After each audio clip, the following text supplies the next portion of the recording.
There's a region in Central Europe, 3 times larger than Belgium, which has become the home of several nations over the past 1,000 years. The people of these nations have turned this region into a multicultural land with a rich and exciting history.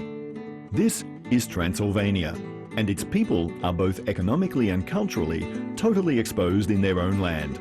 But now we're facing Transylvania's historical chance. Currently, the people there are not allowed to decide on their tax revenues, national symbols, their children's textbooks, the developments they require, and what language of administration they may use. The Romanian state transfers back only a disproportionately small amount from the collected tax revenues here, and salaries are far lower than the national average. These facts work against development, even if this is an economically viable land.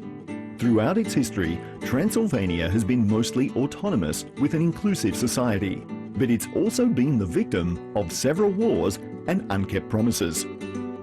Its history began 70 million years ago with the geological formation of the Carpathian Mountains.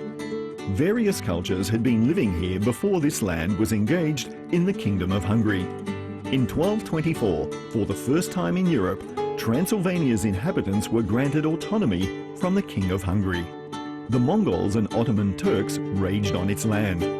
Later, it became an autonomous power and played an important role in European political life for over 150 years. For the first time in history, freedom of religion was declared here in 1568. For a period of 160 years, the region became a principality of the Habsburg Empire. Revolutions and wars for independence came and were followed by peace again. In 1868, Transylvania was one of the first regions in Europe where the free use of native language was granted for all minorities. This freedom was later limited, and the peace ended with World War I. The Romanian army occupied Transylvania at the end of the war. After this, the Romanian National Assembly promised local councils free use of native language and proportional parliamentary representation to all nationalities. These promises have never been kept.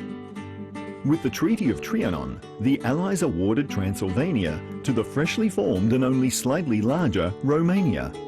During the past decades, the country has become a centralized nation-state, the aim of which is to culturally and religiously homogenize and economically repress Hungarian, German and Roma people, as well as several other ethno-national groups who live there.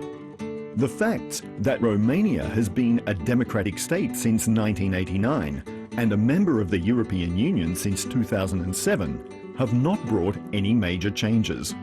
In 2013, Hungarians in Transylvania formed the largest indigenous community in Europe without autonomy. More than 1,220,000 Hungarians can use their native language only to a limited extent in proportion to their number.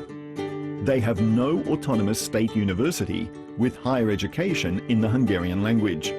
They are politically exposed, and central government disregards the historical borders of the areas with a majority Hungarian population.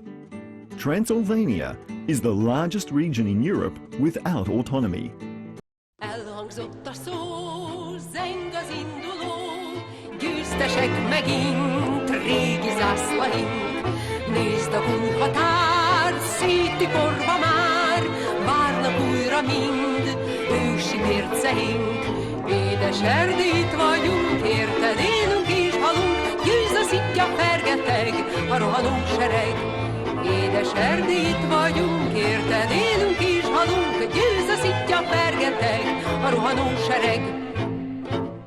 Lépteink nyomán, fenn a Hargitán, s völgyeinkben lent, tornyok hangja zeng, már sem erre sincs, átkozott bilincs, énekeljetek, völgyek és hegyek.